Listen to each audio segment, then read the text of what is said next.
नमस्ते दोस्तों, शास्त्रों की बात जाने धर्म ज्ञान के साथ। આજે આપણે શાલીભદ્ર પાર્ટ 2 જોશું। શાલીભદ્રના પાર્ટ 1માં આપણે ધનદત્ત શેઠના ભવ વિશે જોયું।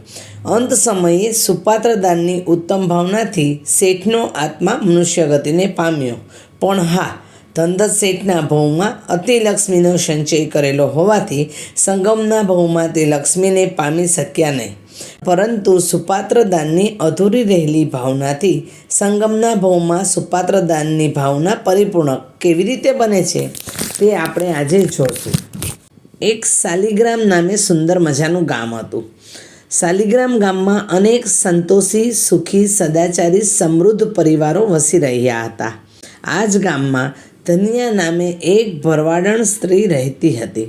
ધન્યા અતિ સરળ સ્વભાવની હતી, સંતોષી હતી, ગરીબ હોવા છતાં પણ સૌજન્યશીલ હતી। ધન્યાને એક જ પુત્ર હતો, જેનું નામ સંગમ હતું। સંગમ બાળક હોવા છતાં પણ બુદ્ધિશાળી હતો, હોશિયાર હોવા છતાં પણ નમ્ર હતો, ચાલાક હોવા છતાં પણ ભક્તિવંત હતો। મા ધન્યા અને સંગમ પુત્ર શાલિગ્રામમાં સૌ કોઈ માટે આદરને પાત્ર હતા।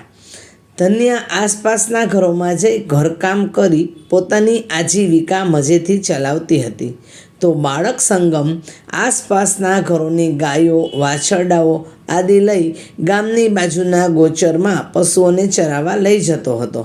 સંગમના સાથમાં અબોલ પશુઓ પણ પ્રસન્ન રહેતા।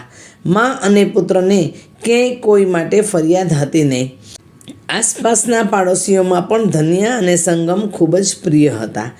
એક વખત કોઈ પર્વનો દિવસ આવ્યો। પર્વના દિવસે શાલિગ્રામમાં ઘરે ઘરે ખીર રંધાઈ છે। સૌ નાના મોટાએ આજે ખીર ખાધી છે। સંગમની ઉંમરના નાના બાળકો ખીર ખાઈને રમવા આવ્યા છે। બધા બાળકો રમતા રમતા એકબીજાને પૂછી રહ્યા છે કે તે આજે શું ખાધું? ઓહ, આજે તો મેં ખીર ખાધી। આહા, કેવી સ્વાદિષ્ટ ખીર બની હતી! શું એનો સ્વાદ હતો! બધા બાળકો ખીરની પ્રશંસા કરી રહ્યા છે। એક બાળકે સંગમને પણ પૂછ્યું, તે આજે શું ખાધું? સંગમ બિચારો શું બોલે? હજી તો જમવાનું પણ એને બાકી હતું। ભોજન સમયે સંગમ ઘરે પહોંચ્યો। સંગમને પણ મનમાં વિશ્વાસ હતો કે મારા ઘરે પણ ખીર રાંધાણી હશે, મને પણ ખીર ખાવા મળશે। મા ધન્યાએ સંગમ માટે થાળી પીરસી, સૂકો રોટલો અને છાશ, રોજનું નિયમિત ભોજન। ત્યારે સંગમ કહે છે, માં, આજે તો તહેવારનો દિવસ છે, બધા બાળકોએ ખીર ખાધી છે, મારે પણ ખીર ખાવી છે। આજે તું પણ મારા માટે ખીર બનાવી દે। અરે બેટા, તું જ મારા માટે સર્વસ્વ છે, તારા માટે બધું કરી છૂટવા તૈયાર છું, તારી આશા હું પૂર્ણ કરીશ। તું બાળક છે પણ સમજુ છે। પુત્ર, અત્યારે તું ભોજન કરી લે, બેટા જમીને બહાર રમવા જા। બાળક સંગમ ખૂબ જ સમજુ હતો। માના વચન સાંભળીને પોતાની ખીર ખાવાની જીદ છોડી જે હતું તે જમીને બહાર રમવા ચાલ્યો ગયો। ધન્યાના હૈયામાં ખૂબ જ વિષાદ ઉત્પન્ન થયો। ઓહો, મારા લાલે જિંદગીમાં પ્રથમવાર જ ભોજન માટે ઉત્તમ દ્રવ્યની ઈચ્છા વ્યક્ત કરી। મારા દીકરાની એક તુચ્છ ઈચ્છા પણ હું પૂર્ણ ન કરી શકી। આંખમાંથી અનરાધાર અશ્રુધારા વરસવા લાગી। કરુણ કલ્પાંત કરતાં ચિત્કારી ઉઠી, અરે રે, હું તો નામથી જ ધન્યા છું, બાકી વાસ્તવિક તો હું નિર્ભાગ્ય છું, જે પોતાના પુત્રની એકમાત્ર સામાન્ય ઈચ્છા પણ પૂર્ણ ન કરી શકે તેવી માતાને પણ ધિક્કાર છે। મારું જીવતર પણ વ્યર્થ છે। અરે ભગવાન, હું શું કરું? ધન્યાનો કરુણ વિલાપ સાંભળી આસપાસમાં રહેનારી પડોશની સ્ત્રીઓ બધી ધન્યા પાસે આવી। ધન્યાને આશ્વાસન આપીને કહે છે, અરે બેન, તારી આંખમાં તો કોઈ દિવસ આંસુનું ટીપું પણ નિહાળ્યું નથી। ગમે તેવી પરિસ્થિતિમાં પણ સ્વસ્થ રહેનારી તું આજે કેમ કરુણ કલ્પાંત કરે છે? શું તને દુઃખ પડી ગયું બેન? સ્વસ્થ થા, તારા રુદનનું કારણ અમને કહે। અરે મારી હિતચિંતક બહેનો, શું કહું તમને? મારા દુઃખની વ્યથા શી કહું? મારા જીવતરના આધાર સમા મારા બાળ સંગમે આજે જિંદગીમાં પહેલીવાર ખીર ખાવાની સામાન્ય જણાતી ઈચ્છા વ્યક્ત કરી। મારા લાડીલાનો એ સામાન્ય મનોરથ પણ હું પૂર્ણ કરી શકતી નથી।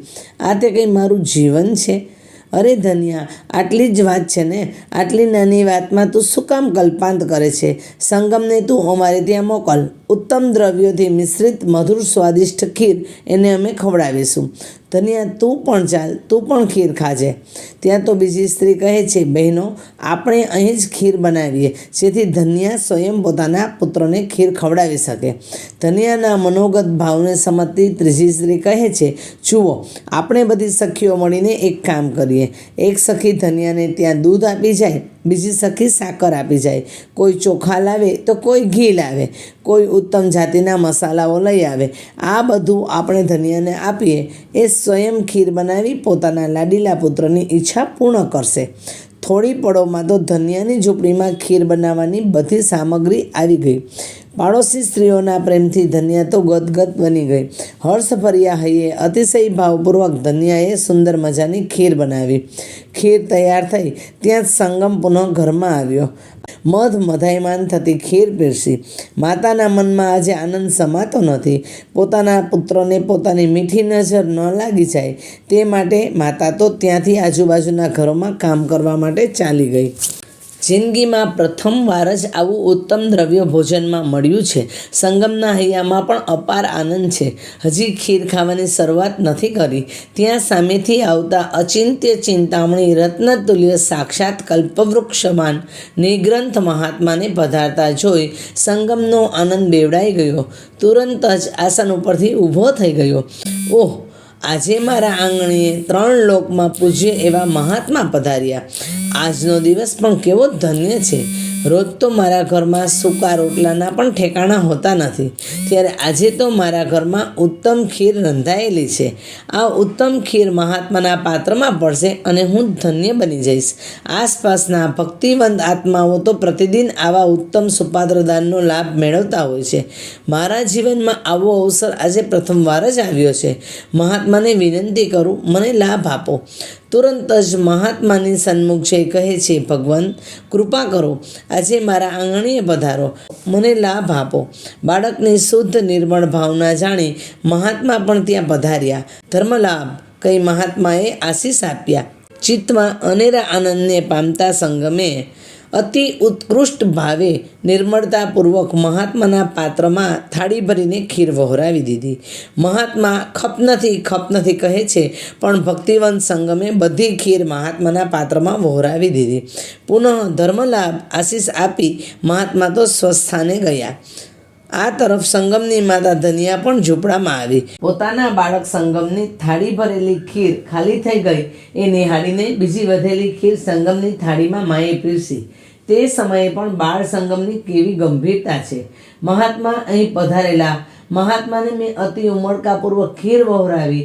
આ વાસ્તવિક કથની પણ સગી જનેતાને કહેતો નથી. જાણે મુનિના સુપાત્ર દાનનું ફળ વિભક્ત થઈ જાય એવું સંગમ ઈચ્છતો ન હતો. માએ આપેલી ખીર ખાઈને સંગમ તૃપ્ત બની ગયો.